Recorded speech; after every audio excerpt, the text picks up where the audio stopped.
Hi, my name is John, and today I'll be going through an overview of what the AAS test is and the different components that make up this test. For students that are looking to take up the scholarship exam, I'm going to go through the key sections in this exam while focusing on first the context of what the AAS scholarship exam is, the format of the exam, and finally how to best prepare for this.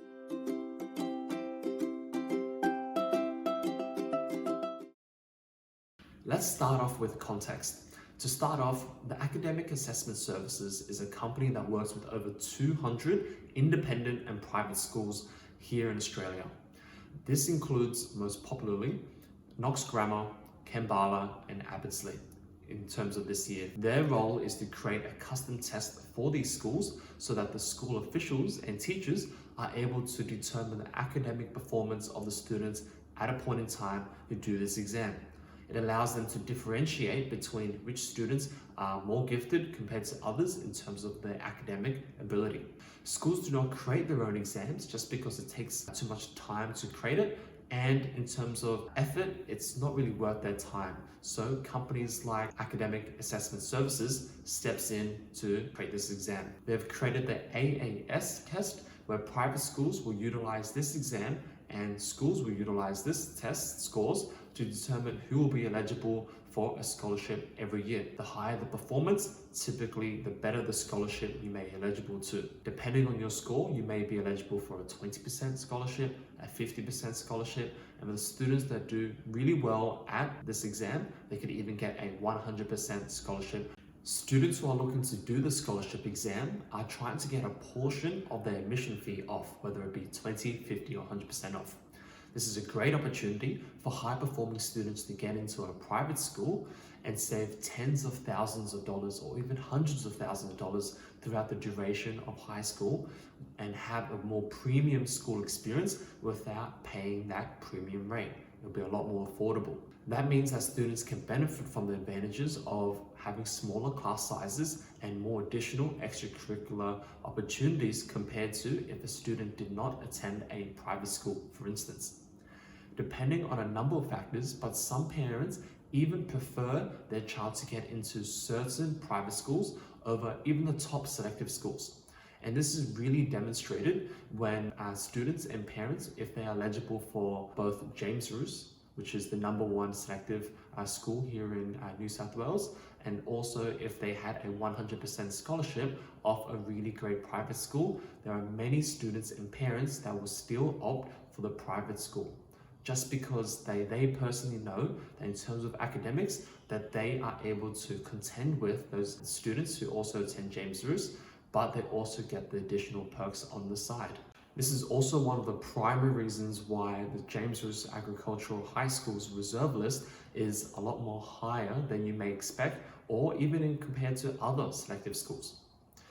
Remember that the AAS test is only required at certain private schools that have the scholarship exam, although there are different scholarship exam providers beyond just Academic Assessment Services, such as EduTest or ASA. But no matter who the provider is, there will be some distinct similarities and differences, so you want to be aware of this before your child comes and takes the exam, because it also influences the amount that they prepare. Now let's get into the actual format of the exam. So there are 4 tests within the actual AAS scholarship exam.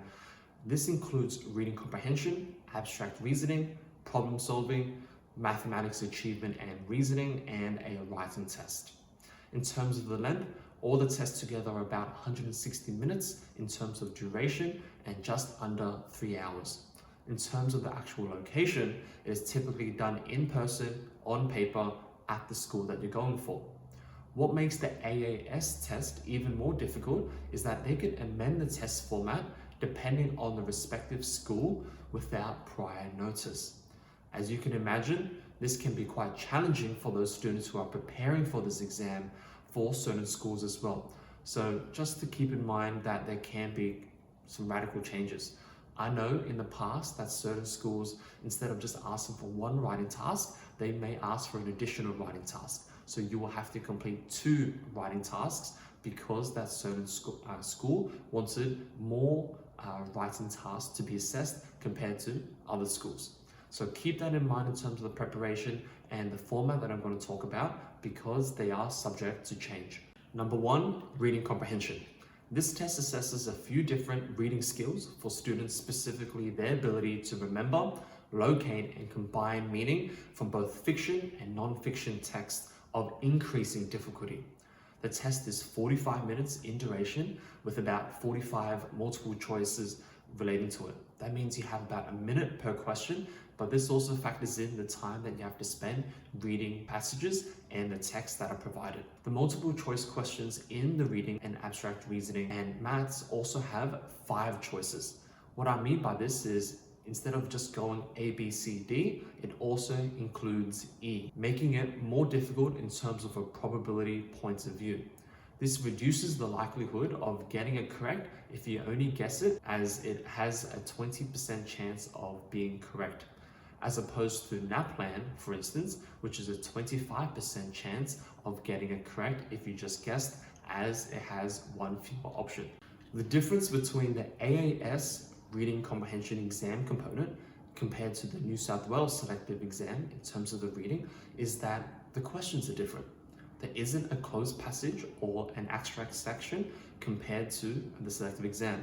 There are smaller comprehension texts with a smaller number of questions allocated to it, meaning that it's very important when students are doing this type of scholarship exam to manage their time properly.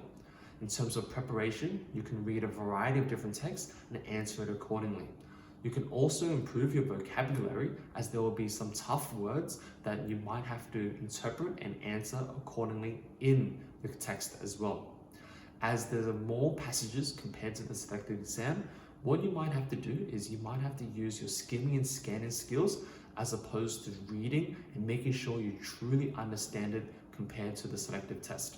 In the abstract reasoning and problem solving component of the test, it is quite similar to the previous selective exam prior to when Cambridge Assessment now creates it for last year, which has the general ability section.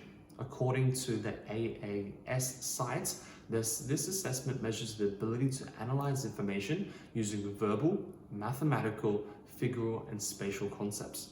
The test is 45 minutes in duration with about 60 multiple choice. This makes it even more difficult in terms of a time point of view, as there is only 45 seconds per question, including the reading of the question and answering it.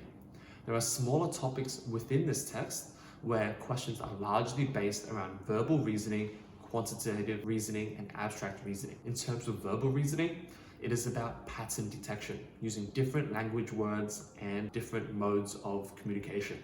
The language does not have to be in English, and what I mean by this is it can be a code or a number code that needs to be interpreted and solved. It can consist of having a word that is similar or opposite to a certain word. It can be adding or removing a word to make an entirely different word, identifying the odd word out, if and statements, and also logical consequences based on a statement. Similarly to the reading exam, it will have a strong reliance on knowing a diverse word list and having a good vocabulary, which will help assist here. Abstract reasoning is about looking at the image provided and solving the problem accordingly. There will be an instance where there will be a group of images and you'll need to figure out which one is the next in terms of the pattern or sequence. This is what people generally think about, which will appear in this section in particular, as we know this is going to be a key component. Why is that, you may ask? Well, the exam for this topic is called abstract reasoning and problem solving. So you already know that abstract reasoning is going to be a major component. Quantitative reasoning is going to be the next section here, and it's the final component. It will likely be phrased as word problems essentially. There will also be a few multi-step problems where you'll have to use math concepts that you already know, but it's just worded in a way that you may not be familiar with in school or at home. There can be a number pattern question where you may have to times a certain number and then divide it, or vice versa, or even use a combination of BODMAS. The challenge here is knowing what maths to use and how to apply it to the question and solve it accordingly. Now let's get into the mathematics achievement and reasoning test. This section is quite straightforward in terms of what you can expect here. We can see from the site that it states that it assesses curriculum-related math tasks and mathematical reasoning tasks.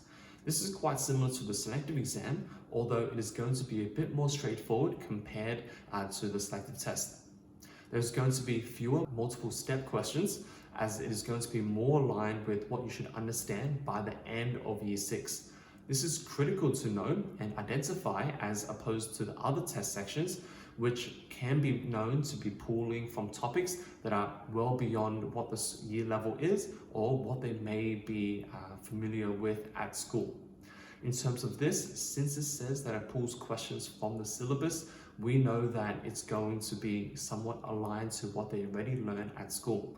However, keep in mind that since you'll be doing this exam generally at the beginning of year 6, since they can pull topics from the end of year 6, that you still need to be somewhat ahead compared to an average student because of the types of questions that they may be able to assess you with. In terms of the questions here, there are 45 multiple choice questions with about 45 minutes to actually answer. This means you get about 1 minute per question.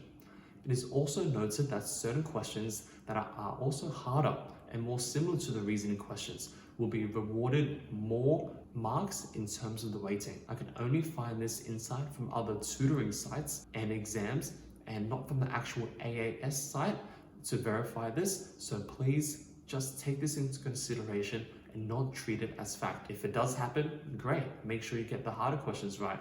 But if not, that's okay too. You just want to get all the questions that you can possibly get right and be quite tactical in terms of how you do the exam. If it is true, you can adapt your approach accordingly. And finally, it's going to be the writing of the test.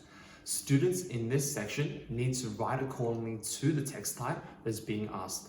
Unlike other scholarship exams such as ASA, for instance, AAS can ask for a set text type that needs to be written based on the stimulus provided. The question could be a phrase, sentences, or even a picture. Depending on what is being asked, students need to write a response from a picture and from start to finish and make sure that it's complete. Whether it be a persuasive writing task or a narrative, the challenge here is making sure students can complete this in 25 minutes and make sure the quality is still there. Unlike ASA, which says based on the stimulus or this picture, it's up to you to decide what type of response it is. For the AAS one, they will typically tell you specifically what text type that they want, similar to the selective exam. If students are not answering the prompt or are forcing connections, they will lose marks. That is why it does not make sense to come in with a prepared or predetermined memorized story, as they will have to strongly relate and change it according to the stimulus in question, otherwise they will lose a lot of marks. In older years, this may be possible or a bit more viable, but in primary school and from my experience over the last 7 years, students are generally not able to adapt a memorized story well enough. In terms of sentence structure, grammar and vocabulary and relevancy to the question, they will all be combined to result in a combined mark overall. But remember, you only get 25 minutes. Don't spend all your time, if it's a narrative, in the introduction and setting the scene, because you do have to talk about the complication, resolve it, and then also complete it with a conclusion. Rather than forcing a lot of detail, including large words to show that you're quite smart, students that perform much better in the writing AAS task just keep it simple. They follow a set structure and they complete it. If they finish it, they can go back and add and try to jazz it up. And this leads on to the final section of this video, which is what do we do in terms of the preparation for the AAS test. Beyond understanding each section and test that I already mentioned previously, what I would recommend is to work very closely with your tutor. This is particularly important for the AAS scholarship exam, as they do not provide sample papers or past papers. If you Google scholarship sample papers, they're largely all from tutoring websites that have created this many years ago, so it's quite outdated.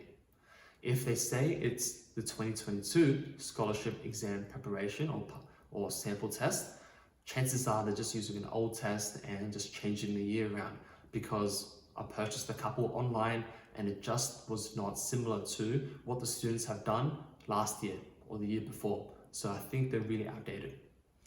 That is why what I recommend is to work with an experienced tutor who can have access to quite a bit of students who actually do the exam. They can spend time chatting with these students to determine how and what type of questions specifically was being asked. What type of pattern questions were there? What was the writing test paper like? So then they can best prepare for students that have to do it in the future, which is why having an experienced tutor is so important, not just for the scholarship exam, but also just in general, helping you for the selective and providing you that added support no matter what your educational goal is. If you do not have a tutor, make sure you have someone who can assist you then in breaking down each of the sections and allowing you to practice accordingly. What I wish, same with selective, is I could just recommend you a certain book or a set amount of books. You can purchase that and outline all the different types of questions that will be assessed, but this is just not true. It just doesn't exist.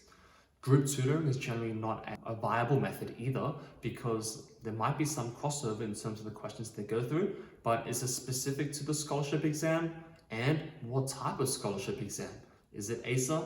Is it EduTest? Or is it AAS? Because depending on which one, it will also be different. So just keep that in mind, as you may not get the same results as opposed to if you knew exactly what you're going for with an individual tutor. Remember that the marks you will get will also be compared to other candidates and applicants during the exam. This means that if you only get a few questions wrong and you average 80% across all the tests, you may think that you're eligible for the scholarship. You think you're doing quite well, and that may be true. But if you average 80% in all the tests, but everyone else averages 85% in all the tests, that means that they will be above you in terms of the overall ranking. It is all about how you perform in the exam in relation to the other candidates. Because if you're quite smart, but if everyone else who does the exam is smarter, then they will get the higher weighted scholarships as opposed to you, and you may not be eligible.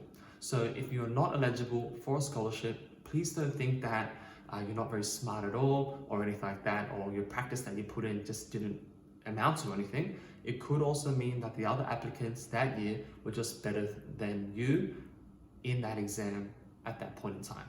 We can't control how other people perform in the exam, but what you can control is how well you prepare and perform in the exam. Anyway, now let's get into the conclusion. If you found this information to be useful, make sure to like this video and subscribe if you haven't already. If you had a question or if you want to share a certain tip, make sure to write it down in the comments below.